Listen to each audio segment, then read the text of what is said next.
Summer is nearly over. I know autumn doesn't really begin for a few more weeks, but when September comes, it feels like summer is over. Students are returning to school, online or in person, and both bring their stresses. The days are getting shorter. That's what makes me sad. I'm now setting out on my morning run in the dark again. Even if we haven't felt the cooling of the air yet, we know it's just around the corner. And yet, because of the pandemic, most of us haven't been able to do the things that we count on doing in the summertime that bring us joy, that provide a needed break and distraction from the ongoing routines of the rest of the year. My DSs indicate that many clergy haven't taken a vacation this summer. Why? I would imagine it's because they don't want to waste their precious vacation days staying home. We're an adventurous lot, and we want to go places and see people and do things that we don't get to go to or see or do most of the year. We want to break up the liturgical year with some days of rest and relaxation, fun, and adventure. Can I just suggest that when this whole thing is over and people are able to travel more, that one of the best things you can do for your clergy is give them some extra days of vacation? And to make sure that they take a break now if they haven't already.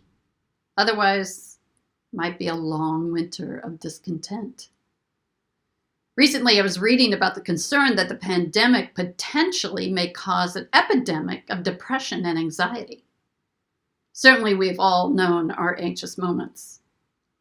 And for those who are seriously clinically depressed, and all of this has perhaps triggered it in new or more ways, it's really important that you seek professional help.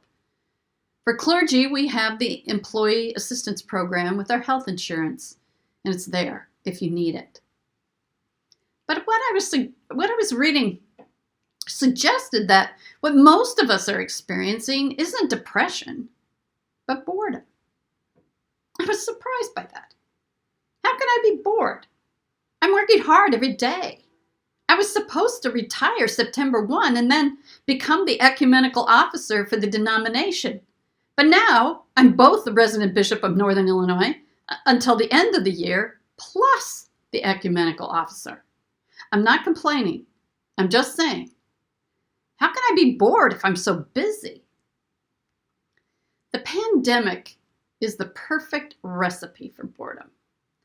We're confined to our homes most of the time. If we live alone, we don't see very many people, if at all, including children and grandchildren, parents and friends. Many we haven't seen for months.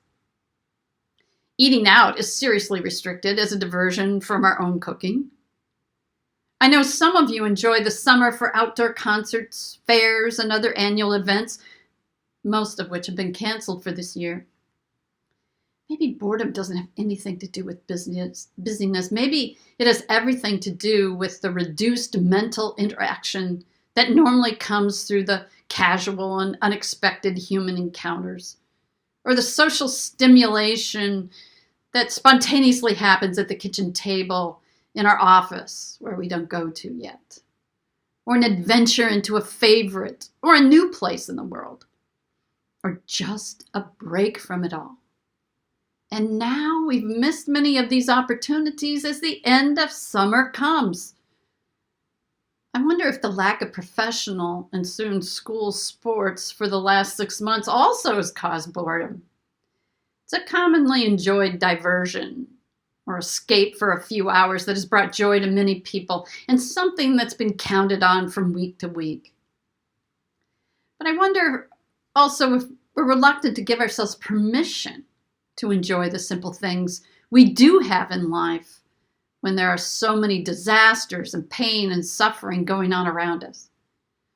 I remember when I got my first haircut during the pandemic. It was days after George Floyd was killed. I was so happy to get a haircut, and I was relishing my haircut when I read on social media some killjoy saying, "How could all you people be so excited about your haircut when there are people dying in the streets?" Of course I care about people dying in the streets. Momentarily, I felt shamed for my joy.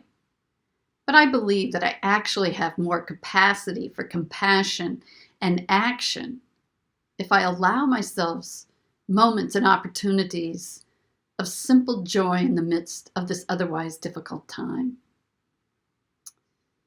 It's the failure or lack of that which breaks up and helps us escape the reality of these days that brings inertia and even crankiness. One of my DSs, who will go nameless, except his initials are Brian Gilbert, guiltily or apologetically told me in one of my check-in calls that he was reading Horatio Hornblower by C.S. Forester, a series of adventure stories from the high seas that he relished in his childhood. It's sheer escapism. But why feel guilty at all? Actually, I don't think he did. He just thought he should read something more serious. Such enjoyment and escape that harkened back to his childhood was exactly the anti-boredom prescription that he needed. You could just tell by the way he talked about it. What's yours? What are the true, pure pleasures of life that bring joy? I also read that boredom wasn't even a word until the mid-19th century. Before that, people expected to have some tedium in their lives, not expecting constant stimulation. It was really with the rise of the consumer culture in the 20th century that made boredom a thing to avoid at all costs. And as a result, we may miss what centuries of people knew. There are some true, pure pleasures in life that do break up the tedium, the wear of busyness, the boredom. This is a time when we need to reconnect with them, enjoy them, savor them, and learn to value them, so that when we have all the diversions and adventures and stimulation available to us again, we don't forget what brings us joy, true joy, deep joy, if only for moments. A locally grown tomato. A beautiful sunrise or sunset. Well, depending on what kind of bird you are, early bird or night owl. An unexpected phone call from an old friend who was bored and wanted a good laugh. Or a few stolen minutes to quilt. Like my friend who made this quilt for me. Because I think reconnecting with simple pleasures that bring us joy, love, gifts of creation, engaging stories, fiction or nonfiction, that take us out of our own world. Things like that. They make us more joyous, generous, and loving people with each other and with God. There's one more week of summer by my count.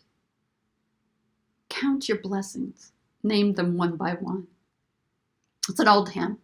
And I don't know what inspired it, but I'm pretty sure it wasn't a booming economy, a perfectly healthy body, a family without stress, a business going gangbusters, or a roaring 20s type lifestyle in any way.